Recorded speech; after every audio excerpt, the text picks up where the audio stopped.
E vamos lá. Decifrando os códigos criptografados do Apocalipse, do 666. Você sabia que o Apocalipse é um livro escrito em código para enganar os soldados romanos? Sabia que se o apóstolo João escrevesse abertamente que o imperador era um monstro, ele seria executado? Por isso ele usou a criptografia. João usou a linguagem simbólica, imagens e números. Hoje eu te apresento os códigos, as provas, o número 666 e as 7 cabeças, para desarmar o gatilho do medo que você carrega. Mas você não precisa acreditar em mim. Não precisa acreditar em mim. Só faça a você mesmo as seguintes perguntas. Quem eram os leitores originais de João? Pergunta. Não eram aqueles que estavam sendo perseguidos na época? O que o número 66 significava para eles, aqueles que estavam sendo perseguidos? Pensa bem. Não seria um código que só eles entenderiam? Por que João disse para eles: calcule o número, em vez de simplesmente revelar o nome? O que a mensagem do Apocalipse pretendia comunicar àqueles cristãos perseguidos? O Apocalipse foi escrito para comunidades cristãs reais do século I, que enfrentavam perseguição. João usou a linguagem simbólica, imagens e números, apocalípticos. Um símbolo literário comum na época. A associação do 666 com Nero não é uma invenção moderna. Ela é estudada há muito tempo por historiadores e biblistas.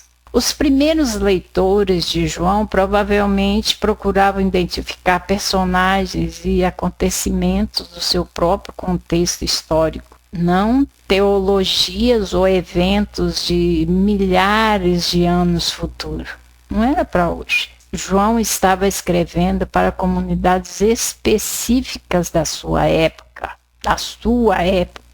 Logo no início do Apocalipse, ele endereça suas mensagens às 7 igrejas das províncias romanas da Ásia, a atual região da Turquia: Éfeso, Esmirna, Pérgamo, Tiatira, Sardes, Filadélfia e Laodiceia. Essas pessoas estavam enfrentando desafios concretos: pressão social, perseguição, culto ao imperador romano e dificuldades para permanecer fiéis às suas convicções.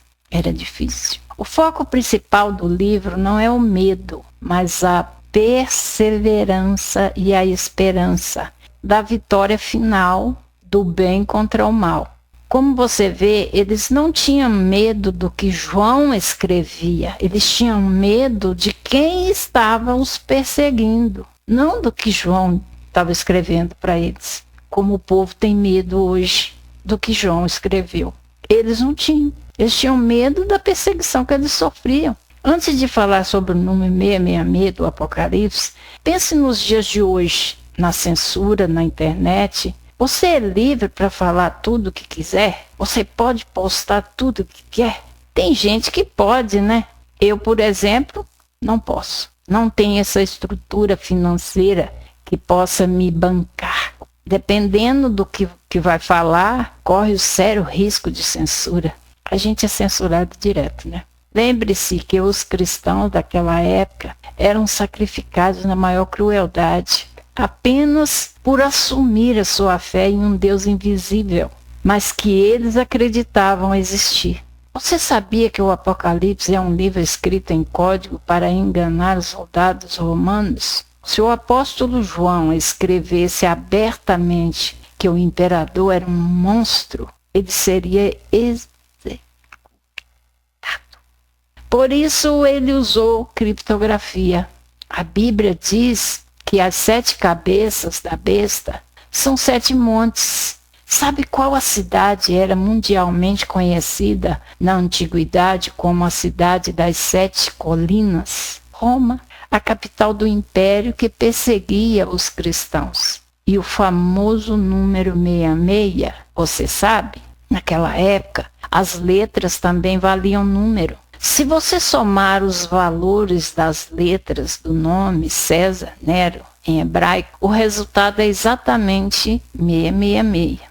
Tem uma outra soma que dá 616. Acho que é isso mesmo. Nero foi o imperador que queimava cristãos vivos nos seus jardins. A marca da besta na mão, na testa, era simplesmente a moeda romana com o rosto do imperador, que todos eram obrigados a usar para comprar e vender nos mercados públicos. O monstro do Apocalipse já morreu há quase 2000 anos. No próximo vídeo eu te conto como se libertar desse peso de vez. Curta, comente, compartilhe e me segue para não perder o próximo vídeo, se Deus assim o permitir.